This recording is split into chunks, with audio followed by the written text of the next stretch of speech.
after she got pregnant, a letter she sent them. Wait a minute. I sent the guy a letter telling him that I was pregnant, letting him know what was going on. This is exactly why young people don't have no business making babies. You can't even tell the story to make no sense. He was telling people I was just getting fat. He was like, she just eats a lot of fast food. Everybody was rubbing, my friends were rubbing my stomach. I'm showing ultrasounds to people. He's like, don't believe her, she's just fat. I'm going into labor. He's like, no, you're not. What kind of denial is this? Mr. Lee, you taking denial too far. Exactly. Things kick off with some serious drama right from the start. Both sides are revved up and ready for a showdown, and you can just tell it's about to get messy. Mr. Portis, you and your mother have petitioned the court for a DNA test because you are certain you are not the father of the defendant's daughter, Ava. Say your life has been ruined and need today's paternity results to set the record straight. Here's where it gets even weirder with court dates and missed tests all over the place. Judge Lake breaks it down, letting them know that by not showing up, he automatically became the dad. Talk about drama. This started about 2 years ago. I started paying child support, $75 for this baby, and I never knew if she was mine or not. We never took a DNA test. You paying child support for this baby? Yes, thousands of dollars. But you say you've never had a DNA test? No. And that's because you had a court date. And he missed. He missed the court date. So you were named And the they father by established default. paternity. Yes. Yep. This is when the tea gets spilled and everyone starts pointing fingers about secret relationships. You can feel the trust issues growing, and we're just getting started. We started talking first and then eventually started dating. It happened fast. At what point did you find out you were pregnant? A few months later. But when she got pregnant, we stopped talking. So like, after the fact that she got pregnant, she had hit me up and was like, hey, I'm pregnant. We were definitely together. No, I called you after I got the text. No, we weren't, because I found out that she had another boyfriend. Okay. Oh boy, now there's a mystery letter to her ex. Mr. Portis says Ms. Middlebrooks sent a letter to her ex telling him she was pregnant, which makes the timeline even messier. With all this back and forth, we're on the edge of our seats, waiting to see where it leads next. How did you know that? Because of, after she got pregnant, a letter she sent them. Wait a minute. I sent the guy a letter telling him that I was pregnant, letting him know what was going on. This is exactly why young people don't have no business making babies. You can't even tell the story to make no sense. Things get intense as Mr. Portis talks about not being there for the birth, and there's a lot of he said, she said going on. Judge Lake tells him he has to be responsible if he's the father, and boy, you can feel the tension building. Were you at the birth, Mr. Portis? No, I was not, Your Honor. He had the opportunity to, but he wanted nothing to do with her. Did you go to doctor's appointment? No. He had nothing to do with the pregnancy. Who was She with wasn't communicating with my family at all. Every time she would talk to us, she would be appointments disrespectful. or any of that. She was not even talking That's the only time to she my would son. talk to us. Who was with you at the birth? My ex Middlebrook? was. He stepped up. Now comes a plot twist. The ex was there the whole time. Ms. Middlebrooks explains her ex was super supportive and was there for Ava's birth, pretty much stepping into the dad role. It's only heating up, and we're not sure who's gonna end up stepping up here. Oh, wait. But she the was ex messing with was the there? ex, though. Yes. When I had her, yes, he was there. So he was away, and then by the time you had the baby, he was home. Yes. But you gave And my you son say he opportunity. stepped up. Yes. What? Son wanted nothing to do was with me or holding the her pregnancy. and all that. You do not know. You're not your son. I I'm wasn't not in your communicating business, with you. but I'm I'm his communicating with your mom. son. I'm his mom, though. You not being truthful. The family feud kicks into high gear, with both sides going back and forth. You can tell everyone's wound up, and we're all wondering if they'll be able to hold it together. Middlebrooks, Disrespectful. I realize that you may not agree with Miss Trent, but you have to understand that when you are dealing with someone who's your elder, right or wrong, just keep your mouth shut. That doesn't give her. Hold on. I am going to be very clear. Just when you think it can't get wilder, here comes the ex, calling Mr. Portis. With every twist, this case just keeps getting deeper. Her ex that she was dealing with had contacted me on Facebook. Okay. And what did he say? He was basically saying like, yo, Bryant, Jasmine, does she have you on child support and stuff like that? And I'm like, yeah, she does. She's been having me on child support. He was like, well, that's crazy because I'm taking care of her too. So it's just like an imbalance here. The courtroom is hit with a surprise as Ms. Middlebrooks admits she wasn't sure about the paternity herself. The tension is so thick you could cut it with a knife, and you can tell we're close to the big reveal. It has been determined by this court. Mr. Portis, you are the father.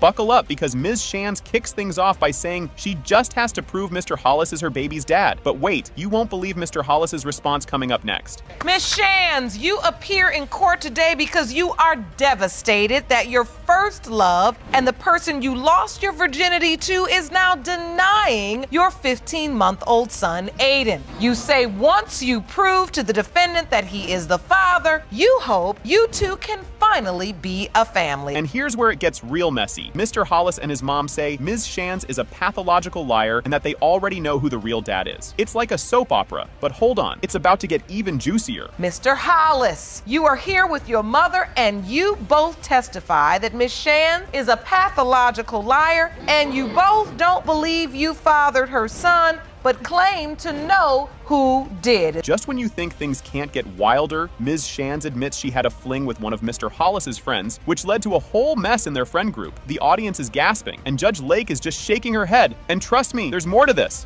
Me and his was close friends once before. But she used to come back and tell me that Mr. Amir, he was messing with one of my friends.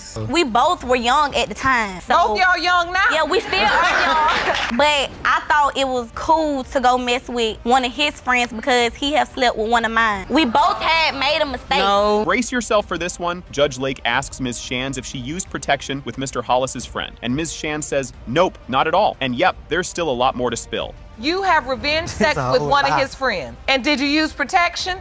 No. And then how many times did you have sex with this friend of his? Multiple times.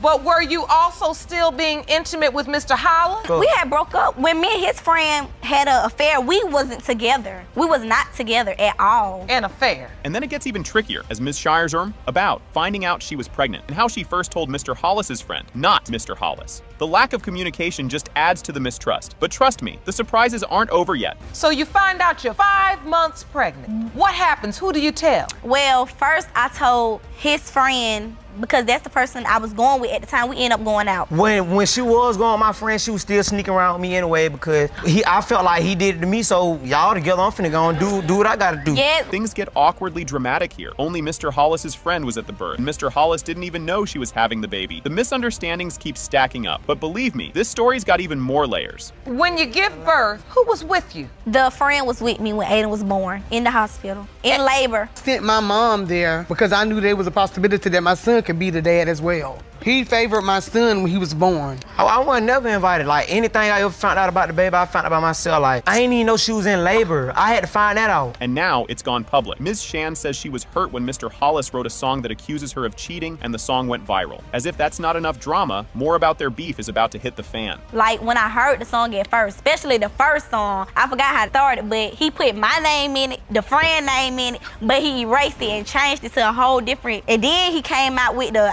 And we have some of the lyrics to that song. And I can't be cuffing Columbus hoe. About a year ago, I was in love with a thought. Ms. Shands talks about how Iden seems to have a real connection with Mr. Hollis, not the friend, and you can see Mr. Hollis's face soften as he talks about bonding with the baby. But wait, you'll want to hear what happens when they get the DNA results. But every time he be with the other guy, he don't really be studying him. He never showed the attention that he showed to Amir that he shows to the other guy. And Miss Hollis, you say you tried to back off, but I see in this picture, you got the grandma face all over. Finally, the DNA test results are in, and surprise. It has been determined by this court. Mr. Hollis, you are not the father. From the start, you can tell this is about to be wild. Ms. Brewington steps up, saying Mr. Lee is definitely her son Giovanni's dad, and is dodging paternity just to skip out on child support. This is just the beginning, and things are about to get way more heated. Ms. Brewington, you are here to prove your 3-year-old son Giovanni is Mr. Lee's biological child, and you claim Mr. Lee has been a father to your son since the day he was born and is denying paternity because he wants to avoid paying child support. Ms. Brewington is 1,000% sure that Mr. Lee is the dad. No doubts, no questions. She didn't expect any drama when she got pregnant, but Mr. Lee's got a different story, and he's about to let it fly. So, Ms. Brewington, you claim you are 100% certain that Mr. Lee is the father. I am without a doubt 100% certain that he is my son's father. Not only was I only sleeping with him, we were actually working on our relationship. So when I found out I was pregnant, I didn't think it was gonna be a shock or a surprise or anything like that. You won't believe this level of denial. Mr. Lee says they weren't even cool like that when Giovanni was conceived. Judge Lake looks at him like, really? In the same bed, same house, but nothing happened? But Brewington isn't buying his story, and she's ready to prove him wrong. At the time that Gio was conceived, we were not having no type of intercourse. We were not cool at the moment. Your Honor, I was living with him. We were living in the same household, in the same bed. Were you living in the same house? Around the time, yes. But you weren't together. Exactly. So were you sharing a bed? Yes, ma'am. And fluid. No. Clearly. This moment is hilarious because Ms. Brewington finds out she's pregnant totally by accident. But if you think he's about to believe her now, you're wrong. Okay, I found out that I was pregnant. I actually went to the doctor to just re-up on my birth control. I didn't even realize that they said that they had to do a pregnancy test before they could go ahead with the birth control. So I went ahead, they did a pregnancy test. I told him, he did not believe me at all. He went out and got 3 pregnancy tests, made me take all of them. They were all positive. And he was like, well, that's not my baby. The way they argue over the dates is just too much. She's fed up with his cluelessness, but Mr. Lee is standing his ground like, no way, not my kid. And you can tell this argument isn't ending here. So you seem so certain, Mr. Lee. I do, because I'm gonna explain it to you, Your Honor. How she said her birthday is the 2nd of February. It's not. Her birthday's on the 2nd of February. My birthday's on the 1st of February. My birthday is on the, how you gonna tell me what day I was born? I was born on the 1st of February. He said it's 2nd. Yeah, look, it's close. It gets even crazier. Ms. Brewington says Mr. Lee wouldn't believe she was pregnant and told everyone she was just getting chubby. But of course, Mr. Lee has another excuse up his sleeve. He was telling people I was just getting fat. He was like, she just eats a lot of fast food. Everybody was my friends were rubbing my stomach. I'm showing ultrasounds to people. He's like, don't believe her, she's just fat. I'm going into labor. He's like, no, you're not. What kind of denial is this? Mr. Lee, you taking denial too far. Exactly. Just when you think he's out of reasons, here comes Mr. Lee acting interested the second he finds out it's a boy. But trust me, his next excuse is even wilder. As soon as he found out that my son was a boy, he's like, oh, that's my boy. I love him. That's my son. I need to be there. Was Mr. Lee there? He came after I had given birth because he had work. But he showed right up. He actually didn't even, they asked about the birth certificate and everything. He signed the birth certificate. He named my son. Like, no, I'm not letting you give my son no dumb name. This next part takes a real twist when Mr. Lee says Ms. Brewington's friend told him she knew the real dad, which got him doubting even more. At this point, this story couldn't get any messier, or could it? One of her friends, a good friend of her, actually told me that I wasn't the father. She told me that she knows who's the father. My friend told him that because she wanted to sleep with him. I'm still talking. I actually caught them sleeping together. What? This is the part where Ms. Brewington tries to prove things by showing baby pictures to compare Mr. Lee and Giovanni. But everyone's just waiting to see if the DNA will tell the real story. So you're saying this is a picture of Giovanni on the left, and this is Mr. Lee as a child on the right? Yes. And you say you see a definite resemblance between them two, yeah. They're light skinned. You really don't believe he's yours now that he's here in the world? No. I don't really see too much of me. Maybe, yeah, like I said, we got curls, but... It's nuts to see Mr. Lee admit he's been around as Giovanni's dad, paying child support, all while saying the kid isn't his. The DNA test results are about to bring everything out into the open. You're obviously responsible as it relates to child support because you signed the birth certificate. I'm always there. I've never not been there. So he calls me daddy. Calls you daddy. Yes. Yes. With all of that, yes, you still don't believe he's your biological son? No. Your Honor, that is his baby. And I can't wait, because the devil is a liar and this is Lucifer, so stop. No. Well, you might be the devil then. This is the big shocker. It has been determined by this court. Mr. Lee, you are not the father. Told y'all. Hold up. I already knew. I told you. Here we go. Buckle up because this case is wild from the get-go. This intro sets up what's about to be a bumpy ride, so stay tuned. Ms. Hooker, you are here with your mother because you say the defendant's son, Mr. Abraham, fathered your 10-month-old daughter, Kanaya. You say that Ms. Baker and her family's denial of this child has caused you pain, and you are here for an apology and to prove her son is the father. Oh boy, here come the doubts, and Ms. Baker is not holding back. And trust me, things are only heating up from here. Ms. Baker, you and your daughter are here today to represent your son, Mr. Abraham, because tragically, he was killed 3 months after the birth of this child. You say that before his death, your son expressed great doubt that he was the father of Ms. Hooker's baby, and you are here to put the lies to rest. Ms. Hooker's got feelings, and she is laying them all out for the court. She also points out that her baby looks just like Keyshawn, so what's the issue? Emotions are running high, and you can bet there's more drama on the way. I'm just sad sometimes. I try to deal with it now. Like, I really don't care no more. Like, that's how I feel. I don't care anymore. I don't care who feel nothing about my baby. I don't care. It just seemed like everybody else was looking upside my head like I'm an animal. Like, every time I'm sitting down doing something, they looking at me like I'm just outcast of the group. She looked like me, so why is a problem? That's why I just say I don't care about nothing. This is where things get real serious, and honestly, a little sad. But don't get too comfortable because we're diving right back into the mess. My son was on vacation, and we kept hearing that Denia was pregnant, but then when we finally found out for sure. He told me, he said he wasn't the only boy that had messed with Denia. And he made me promise that we was gonna get a blood test. And things didn't go the way we thought they were gonna go. And get ready for Miss Hooker's turn to clap back at those rumors. Just when you think it might calm down, the tension spikes again. You know, 'cause that's why it's funny, because how can somebody tell me who I was sleeping with? Nobody in the room was in the room with me when I was sleeping with somebody. Keyshawn only denied the baby when him and my daughter was arguing. Other than that, I have pictures with him laying on her, getting mad at what he tell his mother or nothing like that. He held the baby, kissed the baby, and loved the baby. We just need to get the results from Miss Carolyn. Ms. Baker wants to clear her name, but you can still feel the tension brewing. But it doesn't look like the back and forth is ending anytime soon. I'm not trying to do anything against anybody to make her feel bad. I ain't never been denying them. We never had a problem. She come stay the night when she feel like it, her and the baby. Everything. They was just with me at my birthday dinner. Even though my son telling me I have never did or said anything to make her feel no bad. Now we're talking about an obituary feud. Yep, you read that right. It's a serious hit to their relationship, and the room just gets tenser. One of my family members was in the obituary, but my baby one. Y'all can keep my family member out the obituary. Okay. She said one of her family members was in the obituary. But there was no mention of Kenia. Was this intentional, Miss Baker, Miss Bland? Was this something that... Like this, Judge. She went and finished up without me. Kenia did get left out. So did my grandmother, and so did one of my sisters. All right, here it is, the big DNA reveal we've all been waiting for, and it's a bombshell. It has been determined by this court. The percentage of relatedness between Ms. Baker, Mr. Abraham, and Kenia Abraham is 0%. This is why right here. Ms. Baker, are you all right? Right from the jump, things are totally bonkers. This little detail throws everyone for a loop and gets Judge Lake and the whole audience sucked in. And trust me, it's about to get a whole lot weirder. 2 brothers could be the father. 2 brothers with the same name could be the biological father. This is a lot. It is.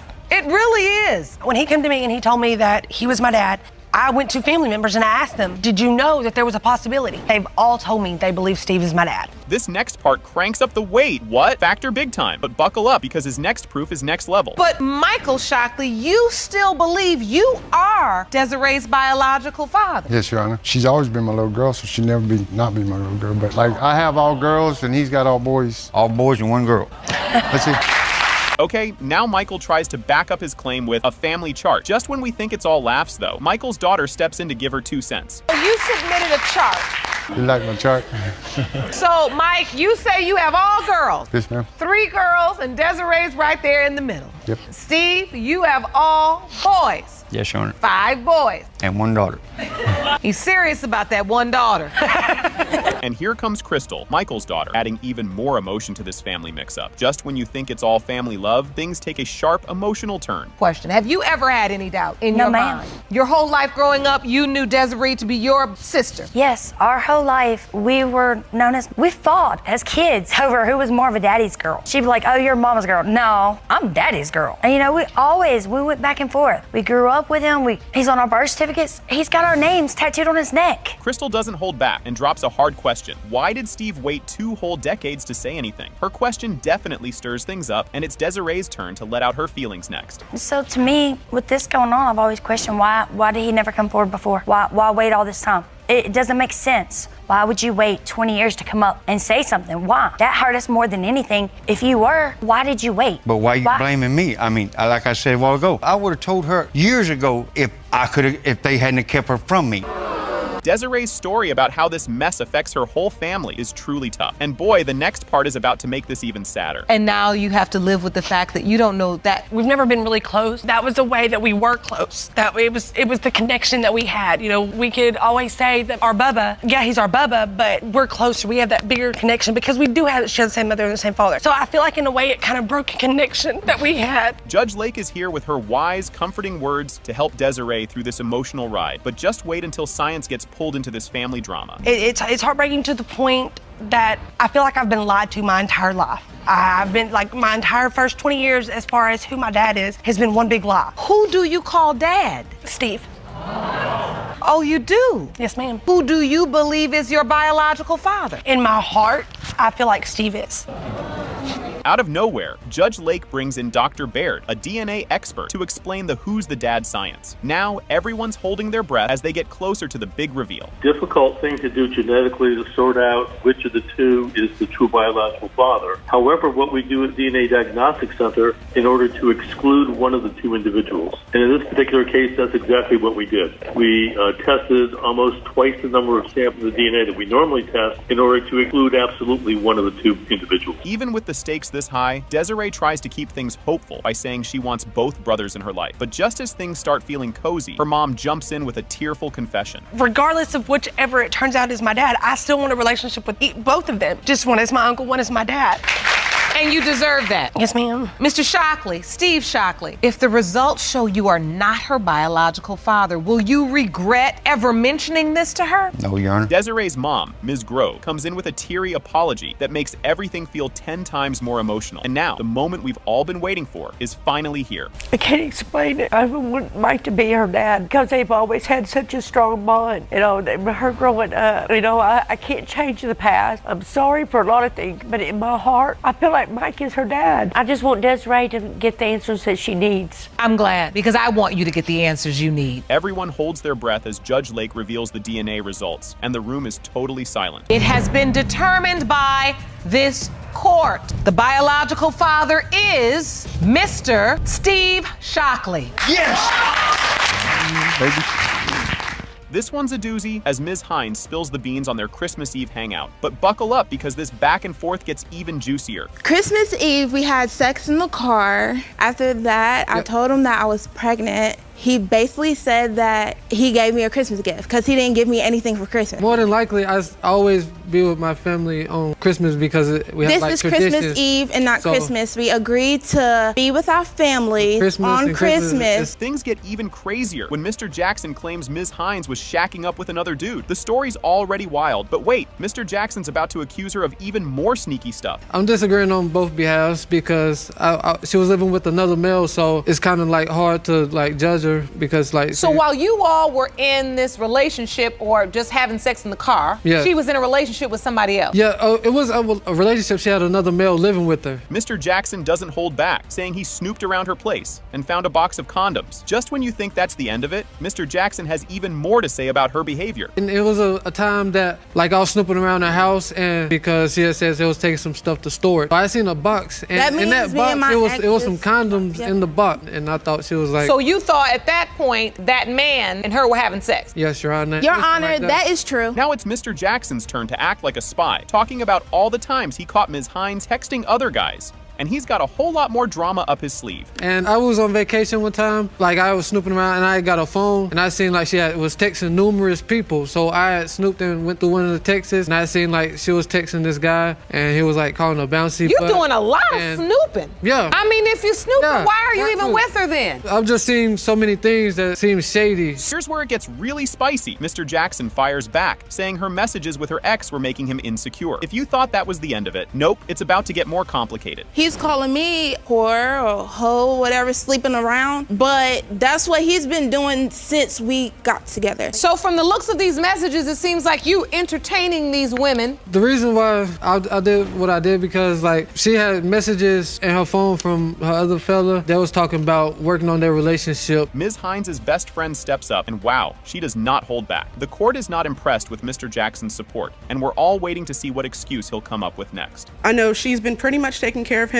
by herself with my assistance, her mother, no help from him. I do most of the babysitting. This woman is He's irrelevant. paid me twice for babysitting. $10 a piece, both times. I'm more of a father to this child than he is. When Mr. Jackson admits he didn't feel a bond with Matthias because the baby didn't look like him, you can almost hear everyone's eyes rolling. The judge doesn't let that slide, and things start to get real as Ms. Hines speaks from the heart about her son. Mr. Jackson, did you go to any doctor's appointment? Yes, I did. Yes. Were you there at the birth? Not at the birth, but I came after the birth. And when you saw the baby, what did you feel? I really didn't feel a connection because like he didn't have really much of my features, and I seen that he had like a blondish orange hair, and that's just not my family. Okay, so but I had you a reason didn't to feel a doubt right connection there. from the beginning. Yeah. Why didn't you take the paternity test when she offered to pay for it?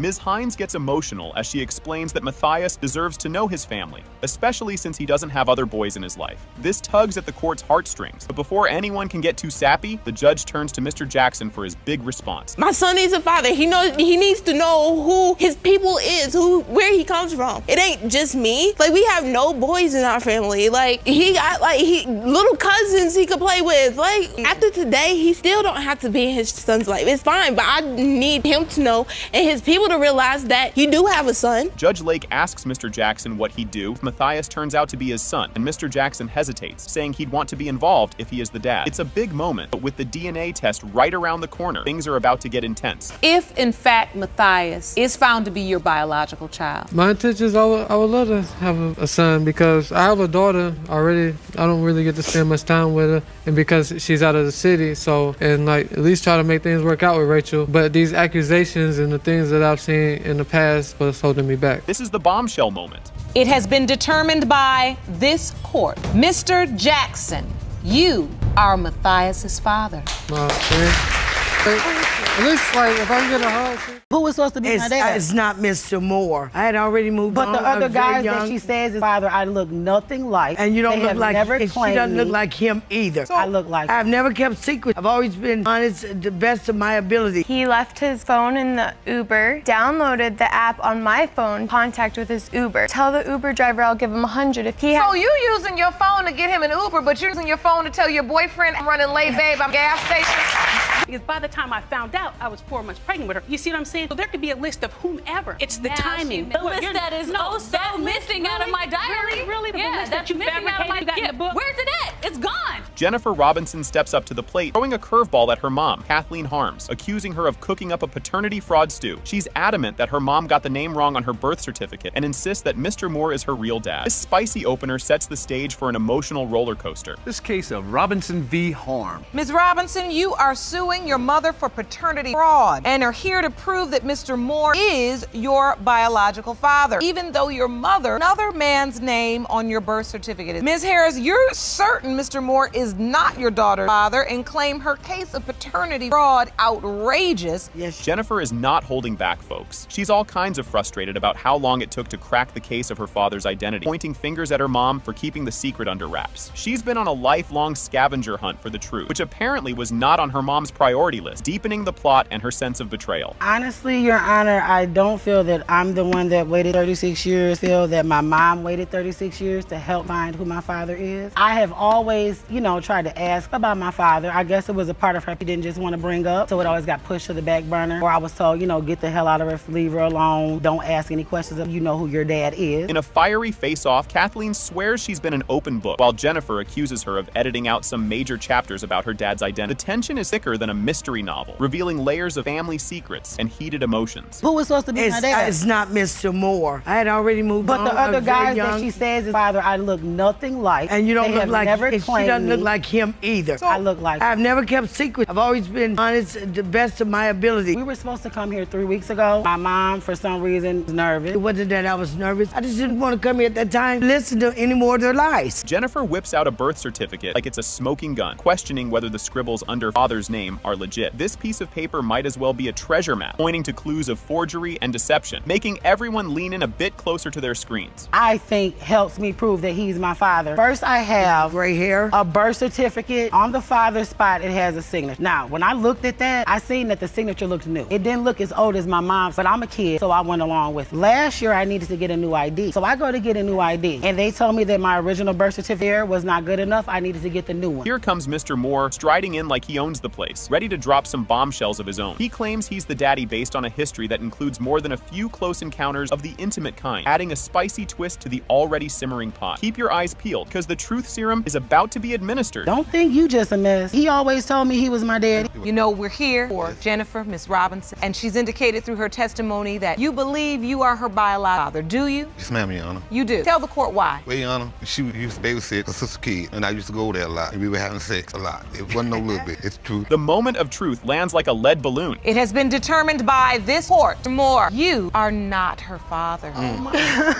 Dude, Who is my daddy? Guess what just hit the fan? Ms. Luttrell spills the beans about her lifelong daddy dilemma, hoping she's cracked the code after a DIY DNA test. The judge lays down the law, prepping to sift through the evidence like a detective at a disco. Stick around, because it's about to get as wild as a squirrel at a nut factory. This is a case of Luttrell versus Leaks. Ms. Luttrell, you filed your case because you say after a lifetime of confusion of not knowing who your biological father is and receiving no help from your mother, you are now hopeful because you believe you have finally found your dad. Yes, Your Honor. Ready for a curveball wrapped in a mystery? Ms. Luttrell locks eyes with Mr. Leaks, the potential pops, for the very first time right in the courtroom. Their meeting is charged with more emotion than a soap opera finale, courtesy of Jerome's smooth moves. I found him because I did a DNA test through Ancestry.com. You have never met him? No, I've never met him in person, face to face. Are you ready to see him for the first time? Yes, I'm really excited. I really would like to. Mr. Leak into the courtroom. Hello, Mr. Leaks. Maybe go up here on the left-hand side. Can you dig it? Ms. Luttrell digs into her tough childhood tales and the daddy vanishing act. Her stories are more tangled than headphones in your pocket, including a dad who went out for smokes and ghosted. My childhood, pretty rough, growing up with my mom being a single mom. My whole life, I always wanted to know who my father was. What were you told about your father? As a young child, at around 8 years old, I was told that father had went to the store, apparently was to buy a cigarette, and he never came back. That was the first story my mother told me. Throwing a wild card here, the judge dives into the daddy drama, questioning if one of several men could be the father. Ms. Melody Luttrell admits to past flings faster than a reality TV show plot thickens, mentioning a co-worker and a classmate. Say there are 3 possible fathers, one of which was a co-worker. Yes, we dated, we got familiar with each other, and then it ended up in intimacy. Did you ever tell that person you were pregnant? I didn't know how to contact, and I had moved as well. You also say that there was a classmate. Things are heating up. Ms. Luttrell lays out how she matched Mr. Leaks on Ancestry.com, kicking off a family tree treasure hunt. The courtroom feels more like a reunion as they puzzle out the pieces. You were having sex with all these men and you didn't even get their phone number or know their full name or where they're from? Well, they were like short relationships, so I didn't know really where they were. What happened with Mr. Leak? It was a party that had occurred in my neighborhood. I got to know somebody, I don't know if it's him, but somebody that could be her father at that party. This twist could tie a pretzel. Mr. Leaks throws cold water on the party tale, claiming he never crashed that particular bash. His denial throws a wrench in the works, contradicting mom's party animal anecdote. Do you remember this party and this one-night stand? No, I'm just looking at it right now thinking, okay, it's nice to meet you, but I was not at that party. Were you ever at a party having sex with? You know, if I have a child or anything like that, if I even know there's a chance I'll have a child, I'm sticking around. I'm not going anywhere. You won't believe this bit. The judge reveals that back in the baby-making days, Mr. Leaks and Ms. Luttrell's mom were practically neighbors. Despite Mr. Leaks' party denials, the judge suggests they might have boogied at the same bash. Where both of you would have been living during the window of, and the truth is you all didn't live far away from one another at that time. You were in Sacramento, Mr. Leaks. Ms. Luttrell, you were as well about 14 minutes away from one another. So, I mean, it wouldn't be inconceivable to think you could have been at the same party. I wasn't at no party. Now for the moment of truth-ish. After soaking in all the soap opera-worthy details, the judge gives the green light for a DNA test. It's more anticipated than a finale cliffhanger. When you walked into the courtroom, Mr. Leak, you were satisfied possibility that she could potentially be your daughter, which says to me, sex with somebody, and then there are family members of yours that it is not so far-fetched that he could be your father, and then you say, well, if I'm not her biological father, somebody in my family is, because she's just like my mother to me. Drum roll, please. It has been determined by this court. Mr. Leak, you are not father. I'm very sorry, Ms. Luttrell.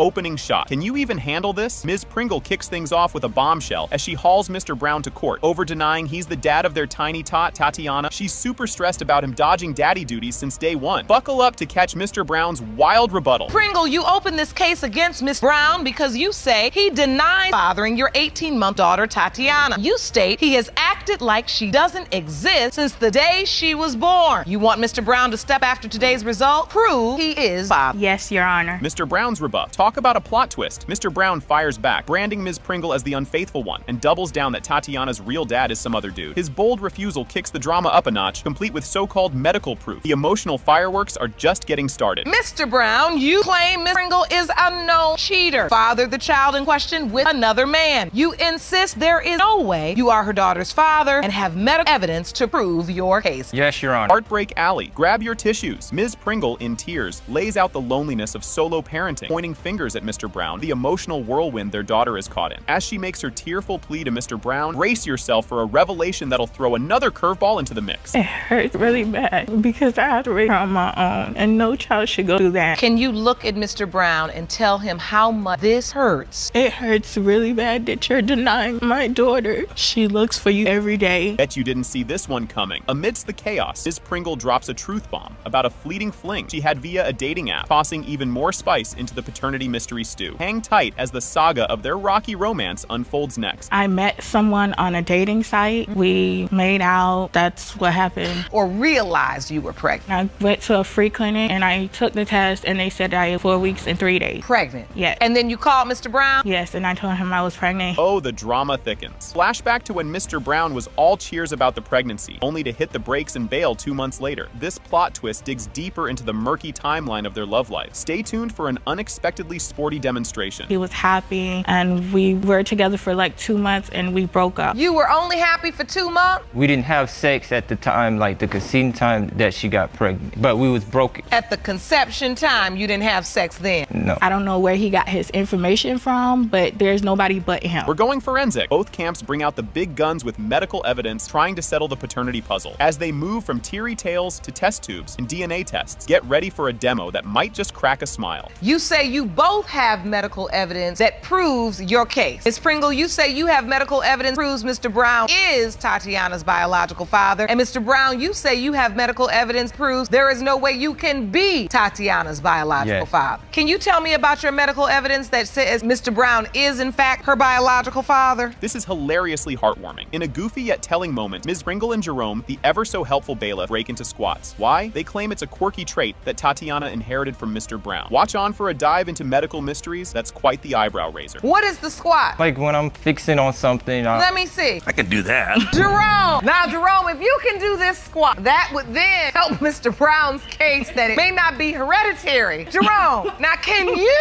squat down there like that? Exactly how. Oh, shoot! Twist. Adding a spin to the medical melee, Mr. Brown plays the asthma card, noting it's a family trait missing in Tatiana. This sparks a chat with Dr. Gator, who sheds light on whether asthma can really hint at paternity. The emotional appeals coming up are total heart tuggers. Okay, my medical evidence, I have asthma and it runs down in the family. My other kid has asthma. Your other kid has asthma. How many other children you have? I would have had 8. Here comes the emotional climax. Ms. Pringle, in a raw outpour, begs Mr. Brown to step up as Tatiana's father, stressing not just the financial, but the deep emotional stakes. What's decided here could change their lives forever. I want you to help me financially, emotionally, physically, to be there for her and show her what a guy shouldn't do to her when she grows up. You have to be there and teach her all these things. The tension peaks. It has been determined by this court. Mr. Brown, you are the father.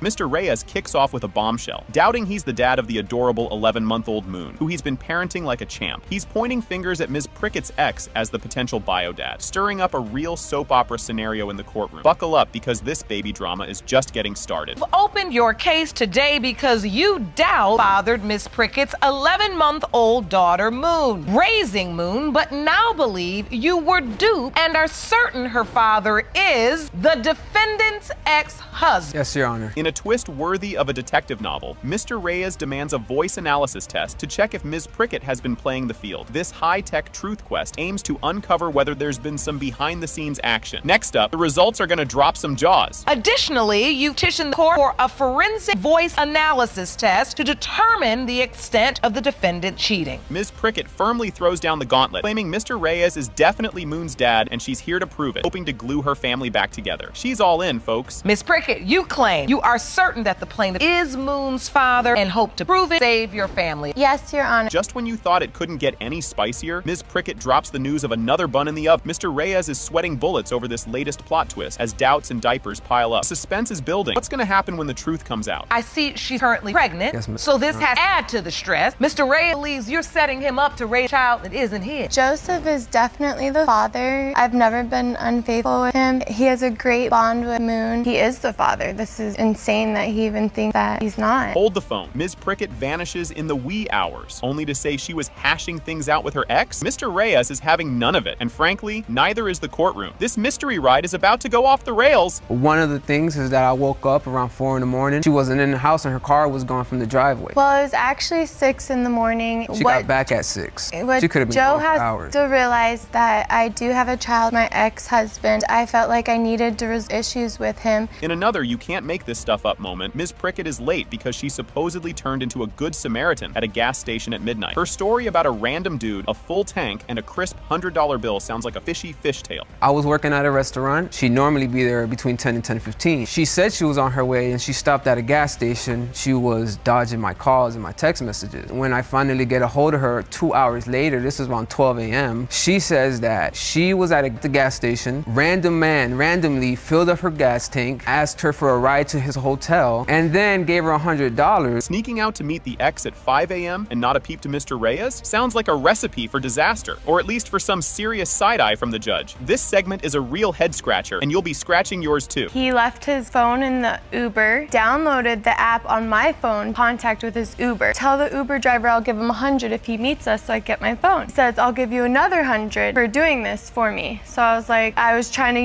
get it in contact with the Uber. So you using your phone to get him an Uber, but you're using your phone to tell your boyfriend I'm running late, babe, I'm gas station? Drum roll, please. It has been determined by this court. Mr. Reyes, you are the father.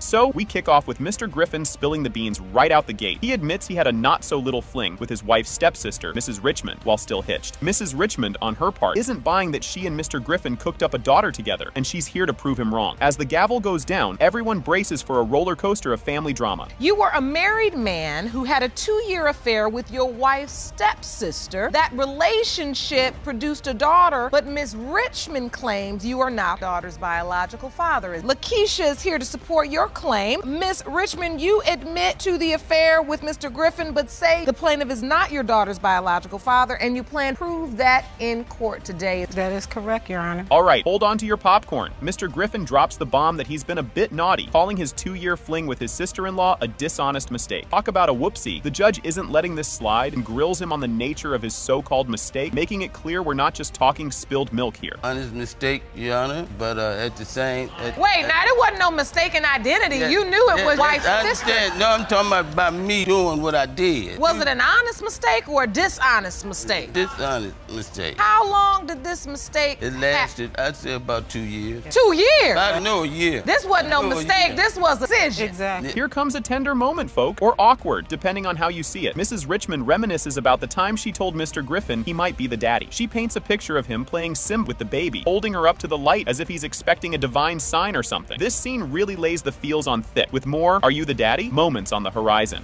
He came over to my house, picked her up, and he went up on the stairs and he, put her up to the light and he said, yeah, she could be mine. And that was the last we ever discussed him seeing her, actually, of me and him and about her being. I never seen. Coming to that part. Miss Richmond Tykia, you're asserting in court that you have not seen Mr. Griffin? I seen him one time when I was like 14 in my life. I spoke to him first time on the phone. And just when you think you've got the plot, the script flips. The court's all muddled up with he said, she said about a DNA test. Mrs. Richmond swears the test booted Mr. Griffin from the daddy role, while he remembers getting a "congratulations, it's a girl" kind of result. Grab your detective hats because we're about to play Who's Your Daddy? Detective Edition. She was young, because if it wasn't my daughter, why wouldn't the reason she come and tell me that she was pregnant? You weren't together during the pregnancy? After I got married, we never had too much contact because I got a No, relationship that with was another you because gentleman. You didn't want to. While you were pregnant with his child? Hardly see each other. She was trying to hide from her stepsister. So, Mr. Griffin, how did you tell your wife that you got her sister pregnant? I didn't. Cue the violins as Tykia steps up and shares how this whole daddy dilemma has been a real bummer. Growing up not knowing if Mr. Griffin is her pops, it's a real tearjerker as she talks about the missing pieces in her family puzzle. But dry those eyes, there's a plot twist coming up that's straight out of a telenovela. When I was like in high school, I got a message on MySpace from Keisha. Just a long little thing saying, I think you're my sir, and I'm just like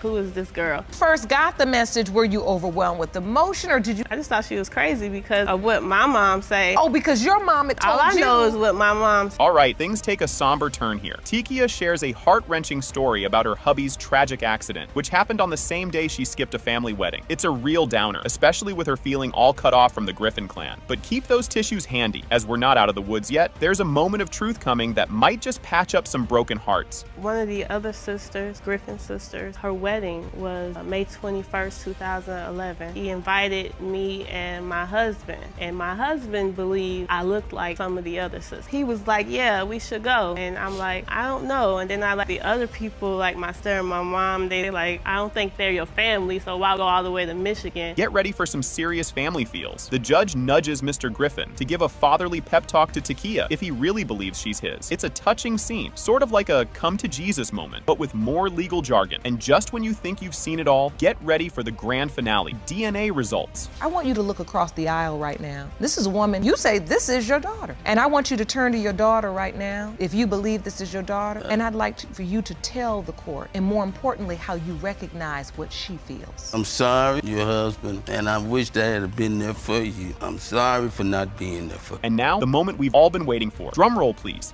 It has been determined by this court. Mr. Griffin, you are not her father. 32 years of thinking you were this woman's father.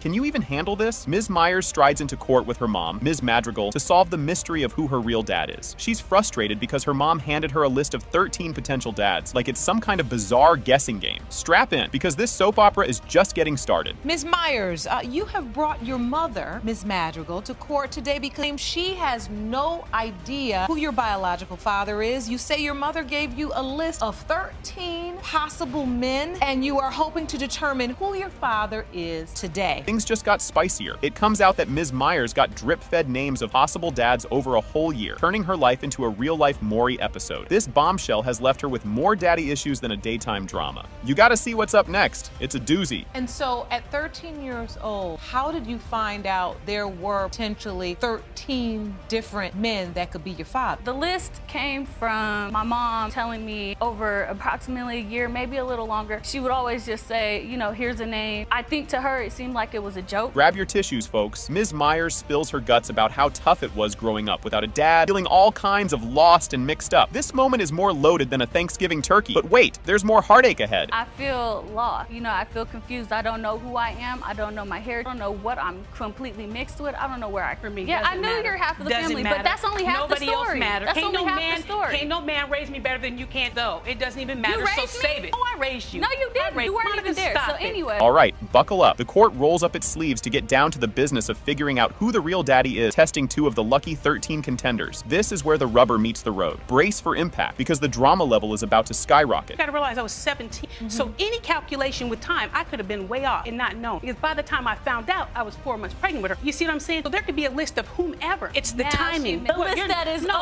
missing out of my diary. Really? The list that you missing out of my got in the book? Where's it at? It's gone. Just when you thought it couldn't get messier, Mr. McCraney drops a bombshell about his brief fling with Ms. Madrigal that might have led to Ms. Myers' arrival on planet Earth. It's like a plot twist in a bad rom-com. Stick around, because the tears are just about to flow. I also found out, Your Honor, that when she left my house to another man's house, and the same thing happened the same day. Yeah, this wasn't planned. Your Honor, her and the same friend that was at my house, his house. That's how I know it was the same day. I was 13 and I was going into 14. Your mother, Ms. Madrigal, stated that you the weekend at one of his girlfriend's house. Oh boy, here it comes. Ms. Myers completely loses it, overwhelmed by all the family drama and secrets spilling out all over the courtroom floor. It's sadder than a bowl of melted ice cream. But hold your horses. The big reveal is up next, and it's a humdinger. Because I shouldn't have to go through this. I'm 26 years old with my own. I shouldn't have to go through this at all. And that's what I've been. So Tell these people what you want. They don't live in my shoes. I raised you, and I raised you. So all this other doesn't even matter. I would die for you, so stop the rest. Everyone's on the edge of their seats. The big moment hits when the DNA test results are about to be dropped like a hot potato. This could go any way, folks. The suspense is eliminating us. When it comes to Miss Monica Myers, Mr. Keith McCraney, it has been determined by this court that you are the father. There it is. Faint, Mr. McCraney? I what? I don't believe that at all. Whoa. No.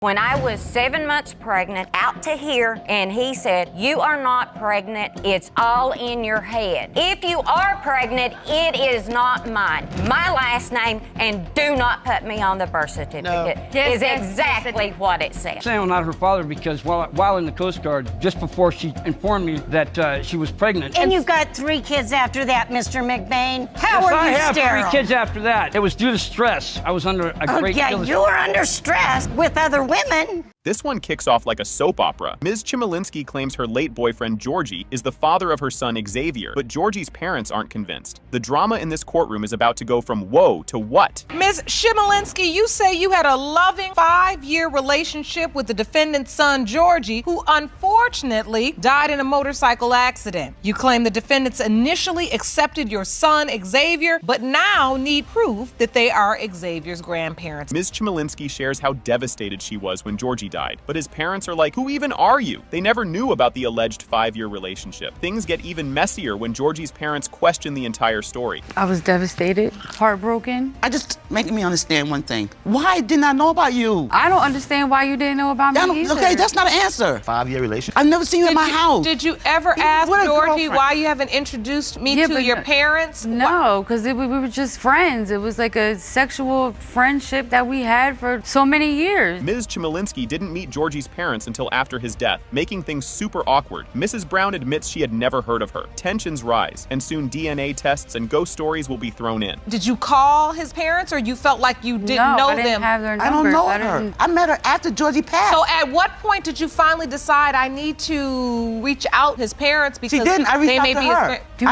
I reached out to her. Okay, my son is not here. I'm picking up where he left off. Georgie's friend urges his parents to look into Xavier's paternity. Mrs. Brown decides to check it out after neighborhood chatter won't stop. Then someone mentions Xavier has Georgie's nose, adding even more drama. I pursued this test is because a friend of Georgie told him, you need to find out if this baby is Georgie. It's other people in the neighborhood must be saying something because he came to me after 2 years. He brought this to my attention. It went over my head. You told me that he looks like all your other grandkids. But that's what you said. He has Georgie's nose. My grandkids are biracial. Ms. Chmielewski says she and Georgie once tried a home DNA test but couldn't afford it. Georgie's parents ask why she didn't come to them, and things get awkward. Even the judge seems baffled by this situation. He and Georgie was doing a home DNA test a couple months before he had passed, and we couldn't come up with the money. After, I think it was like 5 months, then he had passed away. So then you should have came to me then. He was 2 weeks before he turned 1. Did Georgie accept Xavier? Did they have a relationship? He saw him a couple times. 5-year relationship, you only saw him a couple times? Turns out there's another possible father who's also passed away. Ms. Chmielewski tried reaching out to his family for a DNA test, but got no response. Now, 2 families are involved, and things are getting confusing. No. Did you ever tell the other guy? He had passed away when I was 5 months pregnant.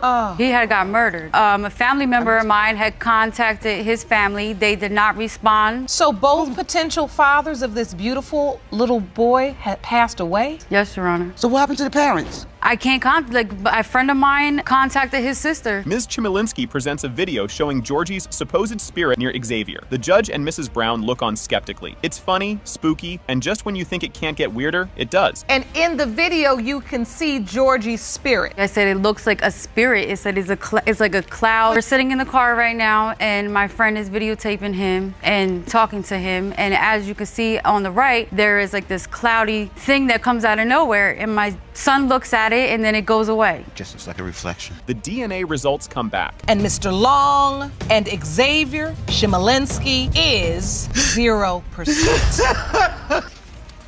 Judge Lake introduces Ms. Brugger and Ms. Warner, who are already throwing accusations. Ms. Brugger claims her baby was fathered by Ms. Warner's late grandson, while Ms. Warner accuses her of wanting the family's oil money. Buckle up, because there's a sterility bombshell on the way. Ms. Brugger, you are here to prove to the defendant that your son, Parrish Brooks Jr., was fathered by the defendant's grandson, who was tragically killed 2 months ago in an auto accident. Now, Ms. Warner, you are here with your granddaughter, and you don't believe Parrish Jr. is your your great-grandson. Things heat up as Ms. Warner claims her grandson couldn't have kids, while Ms. Brugger insists he's the father. She describes Parrish's commitment, showing up at appointments, and planning to sign the birth certificate. This is shaping up to be a wild courtroom drama. We lived together. We were a family. He told everyone my girls were his stepdaughters. He called them his stepdaughters, everything. He was there through my whole pregnancy, all the doctor's appointments. No, he couldn't be there, but as soon as he got out, he was adamant about having the hospital hold on to the birth certificate before they turned it in so that he could sign it. And then they're arguing about whether the baby looks like Parrish. Yes, it's forehead talk now. Ms. Warner says the baby doesn't resemble the family,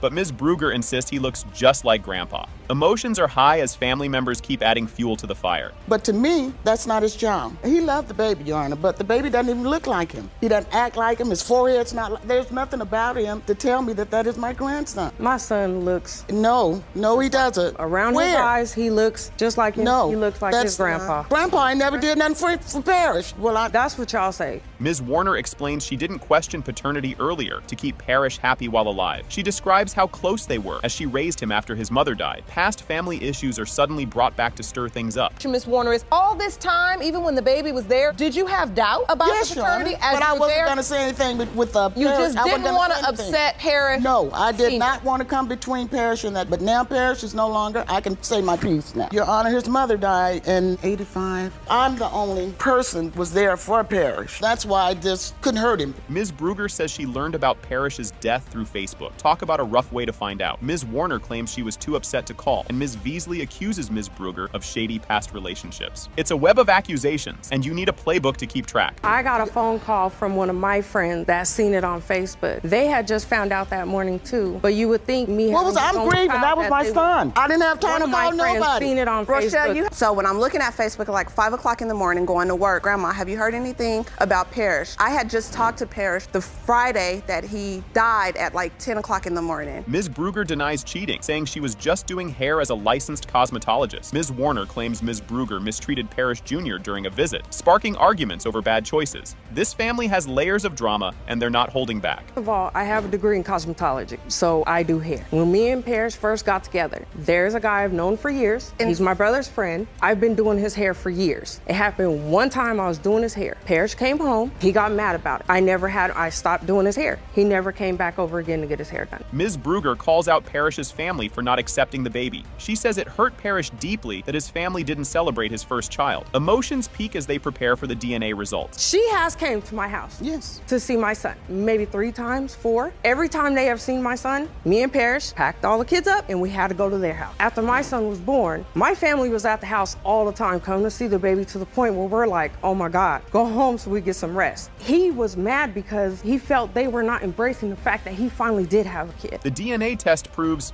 it has been determined by this court Mr. Harvey is related to Parrish Brooks Jr. Therefore, Parrish Brooks Sr. is also related to Parrish Brooks Jr. Okay, buckle up, people. Things are about to get messy. The case of Owens Roe versus Raines kicks off with all the drama you'd expect. Ms. Owens says Mr. Raines left her high and dry while she was pregnant with their daughter, Jaime. Ms. Owens, you say that after a whirlwind teenage romance and a brief marriage to Mr. Raines, he got you pregnant and then left high and dry to raise your daughter, Jamie, on your own. You say the defendant is fully aware he is your daughter's father, and you intend to prove this today. Things between these two were like a soap opera. Love, fights, and lots of drama. Ms. Owens says she was a couple of weeks pregnant when she moved back in with her parents because, get this, Mr. Raines came home one night with friends and random girls. Awkward. Because he was a lying, cheating piece of trash. Oh! I was actually 2 to 3 weeks pregnant when I went back and to live with my parents when he left me. This is after him and 2 of his friends had come home about 1 o'clock in the morning with 3 girls and expected me to think they were just friends. Mr. Raines has his own version, though. He says they were on and off like a bad Wi-Fi signal. He even married her after a miscarriage, but after more back and forth drama, he says enough and bailed. I was young back in those days. We were off and on. We were young, off and on, off and on. She got pregnant initially, and I married her because I was trying to do the right thing. She wanted to have a miscarriage. Again, after that, off and on, I got tired of it. It got old. And so she always wanted to go back home, so I let her go back home. Oh, but here's the kicker. Ms. Owens sent him a letter saying she was was pregnant. And his response? Pretty much, nah, not my problem. Honestly, this relationship sounds like a reality TV show waiting to happen. About 3 to 4 months, I get a letter from her, and that's saying she's pregnant. And I'm like, I'm sorry, I hate your luck. You know, I'm not with you, haven't been with you. We had a few, not many. About the only time we really did have any connection was in bed. So you felt like your husband was cheating. I have to ask you, were you cheating too? No, ma'am, I sure wasn't. I don't know. Now it's math time, but not the boring kind. Mr. Raines pulls out a calendar to prove the dates don't line up. He claims they split in August, so there's no way he's the baby daddy since Jaime was conceived in October. Is that the calendar you submitted to the court? Yes. Jamie was born July 31st. 1, 2, 3, 4, 5, 6, 7, 8. This is when Clara says she's pregnant. No, I got pregnant in October. This is when she said 6 8. So I left in August is when I left. I was no longer, we broke up. I was no longer with her in August. Ms. Owens is like, nice try, buddy, and swears up and down that he was still around in October. Meanwhile, the judge is probably sitting there like, someone get me Advil. I come home in October. He dropped me off at my parents' and told them, do something with her. I cannot. That could have possibly been true. I mean, you were something to deal with. If you hadn't have been such a piece of crap, I wouldn't have been so hard to get along with. Maybe, maybe not. And here's where it gets spicier than hot sauce. Ms. Owens says she got a letter from Mr. Raines while she was 7 months pregnant, and he basically told her to kick rocks. He even said not to give the baby his last name. Ouch. When I was 7 months pregnant, out to here, and he said, you are not pregnant, it's all in your head. If you are pregnant, it is not mine. My last name, and do not put me on the birth certificate. No. I wanted my daughter to have a father like I had growing up. She did not have that. When Jaime was born, Ms. Owens didn't even call Mr. Raines to say, hey, it's baby time. She went full-on independent mode and gave Jaime her maiden name instead. And so when you gave birth, did you ask him to be there? Did you say, I'm having the baby, do you want to come to the hospital? I did not want him around. Oh. I loved him so much when we got together that I would have done anything for him. And that love turned to pure hate. And I hated him as much as I loved him. Meanwhile, Mr. Raines says he paid child support and even tried to be involved, but he claims Ms. Owens made it harder than a math test to see Jaime. Things are heating up, and Jaime's about to speak her truth. Child support came to me. I get a letter. By child support, it was not, I could have cared less if I had got any child support from him. Paid. I took responsibility of her. I had family saying she looks like you and stuff. And I just thought I was doing the right thing, Your Honor. It was not easy with Miss Clara to try to even see her, to have a relationship with. Get the tissues, folks. Jaime shares how tough it was growing up not knowing who her real dad was. She says people told her all the time that she didn't look like Mr. Raines, and another guy might be her dad. Can you imagine hearing that growing up? Yikes. Who did you think was your father growing up? I've had several people tell me all through my life that I didn't look like him, that he wasn't, that the timeline was off, that there was this other guy that when I was 12. I was gonna move with Mr. Raines, and she told me that she was with someone else. I let it go because I thought, well, maybe she just don't want me moving with him. Jaime says the whole thing was super confusing and painful. She just wants the truth already, because all this he said she said is giving her a headache. And same, honestly. Being told that somebody else was my father, that, I've seen what the other person looks like. I personally think I look like the other. You do. And then 6 months ago, when the man you believe to be your father, you think all this time this is my father, but he's going in and out of my life. Right. He pretty much affirms what your mother told you when you were 12. Yeah. All right, the moment we've all been waiting for. The DNA results are in. It has been determined by this court. Mr. Raines, you are the father.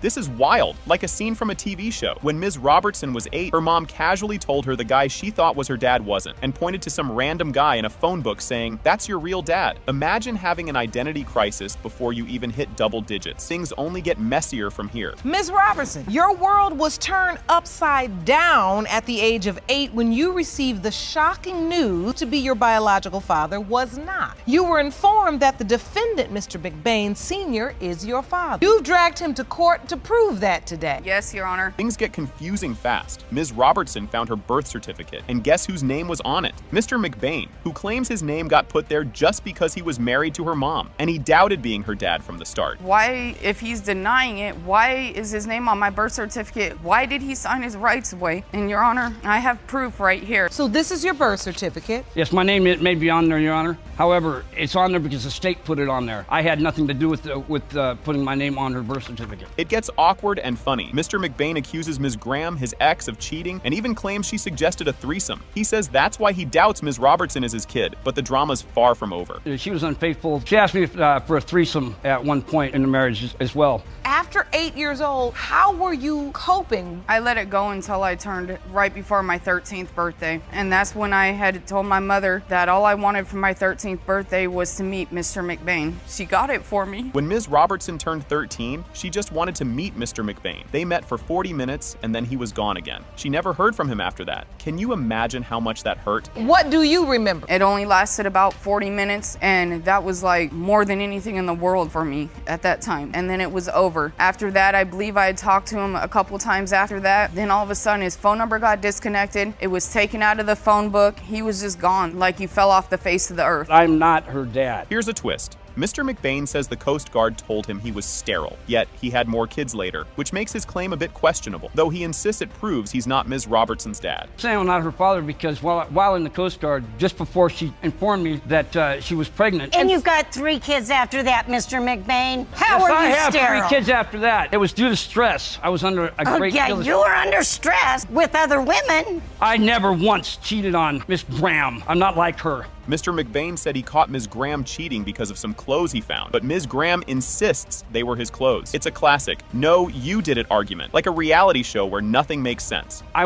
was working 7 days a week for about 3 months straight and went back home. As I'm walking across the living room, I look over and there's a pair of boots and a coat on the floor and a coat on Your Honor, those were his boots and his coat. I walked over to her room. I beat on the door. I said, I don't know who you are in there, but you've got 30 seconds to get out of my house or you're going to be really sorry. No. Things turn cringeworthy. Mr. McBain thinks a guy from one of their threesomes could be Ms. Robertson's dad, but Ms. Graham denies it. Meanwhile, Ms. Robertson is just stuck in the middle, thinking, what is my life? I believe that the guy that we had the threesome with is actually the father of Miss Roberts. Excuse me. And who is that? It was an individual I was stationed with. Yeah, you were stationed with a lot. I know, and so were you. But wait a minute. Other men could potentially be Miss Robertson's father? Yes, I do, Your Honor. Well, between the Coast Guard telling me I was sterile, the fact that the man's Hawaiian, he's Samoan. The court reads the DNA results. It has been determined by this court. Mr. McBain Sr., you are not her father.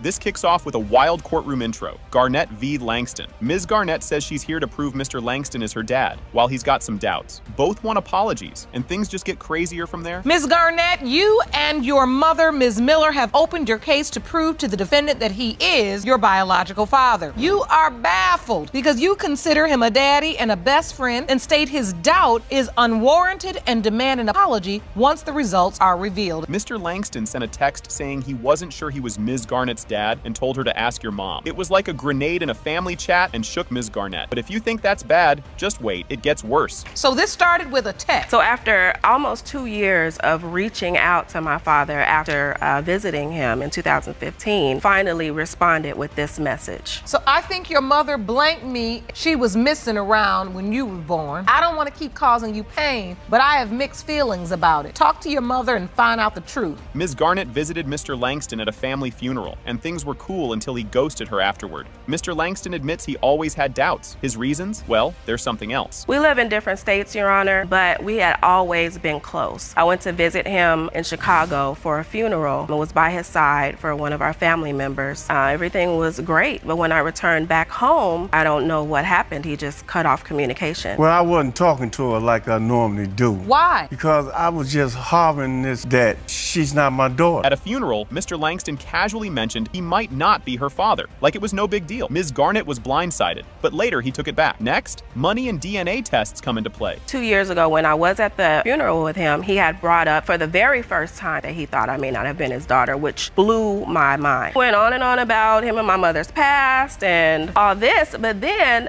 After he vomited all this tragedy on me, he recanted and took it back. Bad enough feeling because I seen the fact right away, and I'm not trying to hurt her. I love her. Money made it spicy. Mr. Langston says he paid child support for over 20 years. There was even an old DNA test Ms. Garnett took, but it was never finished, left like unfinished homework. Next, get ready for heartbreak. I paid child support not only 18 years, I paid it 20 years. But when they did you started start? sending me checks back for overpayment, $1,700. So how come you didn't take that $100,000 for a DNA test when before I turned 36 years old? I'll tell you, I have the answer for you. The text shook Ms. Garnett to her core. She shared how much she bonded with Mr. Langston and hoped their connection meant something. Despite the pain, she wasn't ready to give up. Up next, Mr. Langston gets super honest. When he sent that text to me, I cried my hardest cry.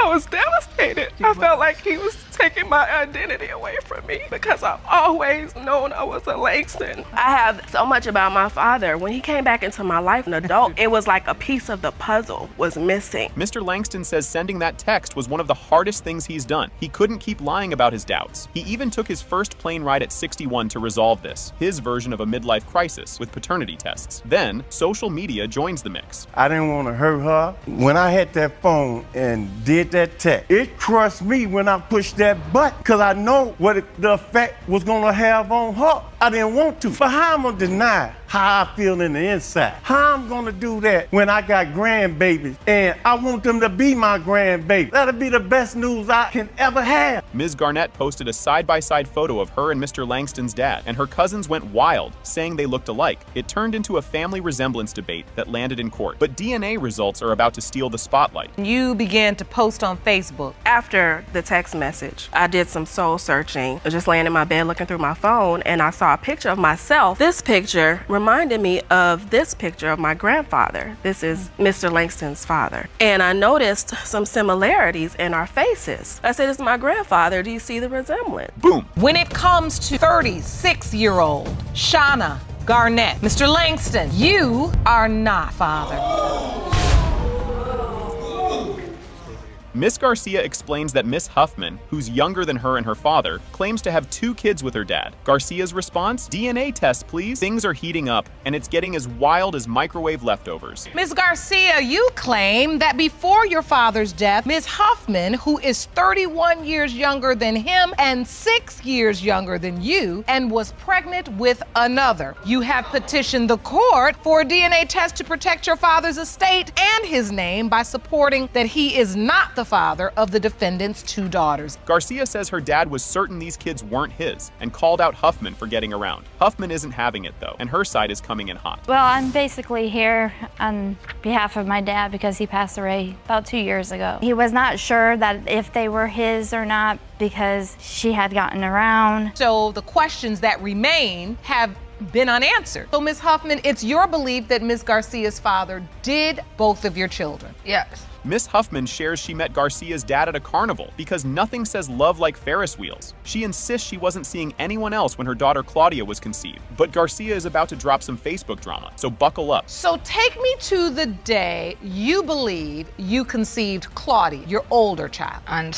March 17th of 2013. And you all were dating, you hanging out together. It was more like hanging out in the truck. You would hang out in his truck. Goof around in the beginning, and then we got into the whole thing on how you get pregnant. Huffman DM'd Garcia out of the blue about the kids, and Garcia had no clue they even existed. Suddenly, Garcia is throwing out serious accusations that change the whole story. She messaged me on Facebook and she said that she was pregnant with a child and that she had a 2-year-old daughter, that they were my dad's. And he basically said that yes, that he was messing around with her, but he didn't believe that those were his children. She got around, pretty much said that they weren't his. Garcia says her dad doubted the kids were his because he caught Huffman getting cozy with the neighbor. Huffman denies it, and things get juicier with talk of a previous paternity test. And he pretty much told me that one day she was at his house and he couldn't find her, so he went looking for her, and he saw her in the backyard with the neighbor and she was giving him oral sex. Whoa! No, it's not. Did her father actually catch you with another man? No. Huffman once tested another man for Claudia's paternity before, which adds to the mess. A court employee confirmed Huffman wasn't sure who the dad was. Meanwhile, Garcia did something surprising despite her doubts. While assisting the defendant, Ms. Huffman, with setting up a DNA test for her and her daughters, she unknowingly admitted that she tested another man in the past. She said that she did not remember if she brought birth certificate with her the last time she tested a man against Claudia, which indicated to me that she truly does not know who the biological father of Claudia is. Garcia, being nicer than anyone expected, still listed Huffman's daughters as siblings during her father's cremation arrangements. Huffman refused to sign, raising more doubts and bringing everyone to one conclusion: DNA time. To get the results for my kids, to be able to financially make it with them with their health issues. There's times where I don't even have a phone because I'm putting it in for the kids. I hope that they are my sisters, and I hope to tell them about my dad and what a wonderful man he was. And Carrie Garcia is 99.9% you are related.